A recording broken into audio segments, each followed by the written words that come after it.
जिसके सिर पर कृपा गुरु की वो दुख कैसे पाएगा। भारत की और विश्व के सभी सनातन धर्मी भक्त लोगों को मेरा सादर प्रणाम।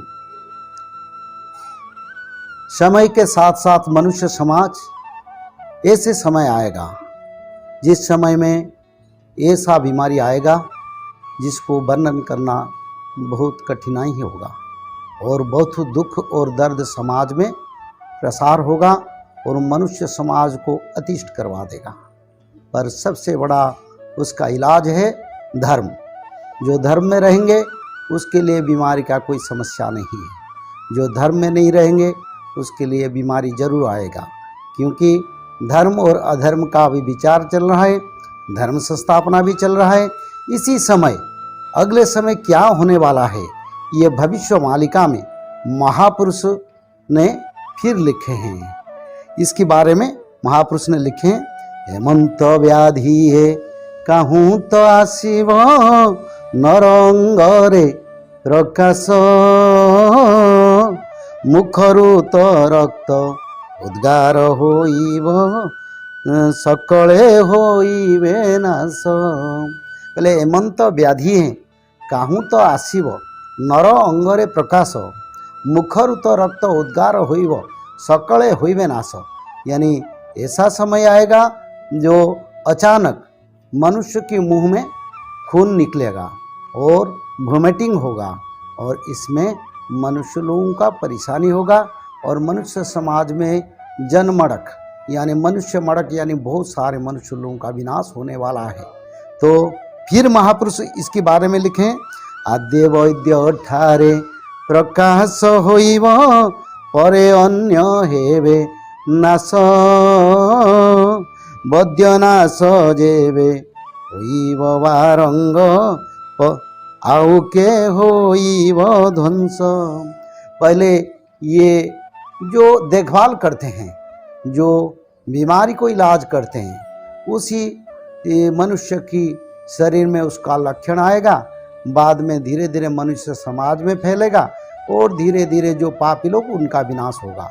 हमारा कहने का अर्थ यही है जब मनुष्य समाज बदल जाए, धर्म की ओर आए, क्योंकि धर्म अधर्म का जब विचार चल रहा है उसी समय अगर हम धर्म में नहीं रहेंगे तो विनाश जरूरी है। तो इसी समय को हमको समझना चाहिए, विचार करना चाहिए, क्योंकि अगले समय ऐसा महामारी आएगा जो मनुष्य लोग बहुत सारे मनुष्य लोग में इसका बीमारी का प्रकाश रहेगा, जो भविष्य मालिका में लिखा है मुंह में खून निकलेगा और वोमिटिंग होगा, जिसमें मनुष्य समाज में ये सारा महामारी जैसा फैलेगा सारा विश्व में। तो ऐसे समय अगले समय में 64 रोग आएगा, इसमें ये एक रोग भी आता है। तो इसको भक्त और साधु संत लोग सनातन धर्मी लोग सभी उसको विचार करें और विचार के रख के अपने मन में कर्म और कार्य में अपना परिवर्तन लाए और समाज में धर्म को जितना बढ़ने के लिए सारे लोग कोशिश करें। इसे धर्म का प्रकाश होने से ऐसे बीमारी से मनुष्य समाज रक्षा पा सकता है।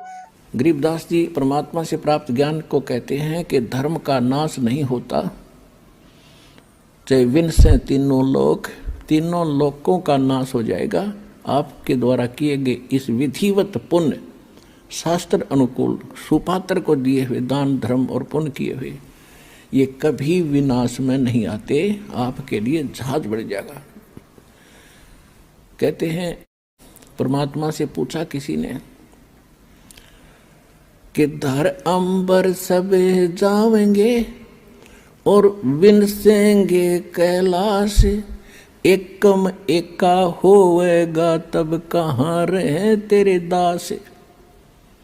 धरती अंबर जान दे और विनसन दे कैलाश, एकम एका होण दे मेरे आश्रय रहे मेरे दास। कि मेरे भक्त मेरे द्वारा बताई गई इस विधि और इस धर्म पुण्य के जहाज में बैठ के और ऐसे रहेंगे जैसे नौका जल के ऊपर रहा करती है। ये धर्म के कारण ये विनाश में नहीं आएंगे, चाहे तीनों लोकों का विनाश बेशक हो जाए। कि भाई देखो भोजन का भोग लगवाया था, तंदुल कहे चावलों को, भगवान कृष्ण को सुदामा जी ने जब चावल खवा दिए तो उसके बदले में उसकी सुदामा पूरी रची, नहीं तो नहीं रची। क्योंकि पहले भी तो प्रेम था, पहले के वो जाना नहीं थे कि सुदामा हमारा प्यारा सा दुखी हो रहा सा। पर जब तक वो भोग नहीं लगवा लिया चावलों का, मुट्ठी भर कर नहीं खा लिया भगवान कृष्ण ने, तब तक वो कुछ नहीं कर सका था, समर्थ होते हुए भी नहीं कर सका था। इसी प्रकार बंदी छोड़ हमें बताते हैं, आप बंदी छोड़ का पाठ करवाओ, उसके नाम पर कुछ दान धर्म करो तो मैं करूंगा। वे उनसे परम समर्थ हैं, कृष्ण भगवान से असंख्य गुना ज्यादा शक्तिवान कबीर साहब हैं, पर ये भी फेल हो जाएंगे अगर आप कुछ दान पुण्य नहीं करोगे सतगुरु के नाम पर। फिर ये आपके उन दुखों को दूर करेंगे जो कि कितने भी ना हुआ करते। तो इसलिए इस पाठ और भोग का महत्व बता रहे, साथ में एक कथा के द्वारा पता नहीं कितने प्रकार की आपको शिक्षा दे रहे। तंदुल विपर को दिए दे आपके ऊपर इतने इल्जाम है सर, आपके ऊपर इतने इल्जाम झूठे कैसे हैं आपके ऊपर? आपके गुंडे इतने खड़े थे वहाँ पे, हजारों आदमी हरियाणा पुलिस से। मेरे नीचे राष्ट्रीय समाज सेवा समिति नहीं तो आपकी समिति है? अरे आपकी समिति है बाबा। जिसके सिर पर कृपा गुरु की, वो दुख कैसे पाएगा। जिसके सिर पर कृपा गुरु की, वो दुख कैसे पाएगा। नाम गुरु जी का जप लेगा, नाम गुरु जी का जप लेगा, जीवन सफल बनाएगा। जिसके सिर पर कृपा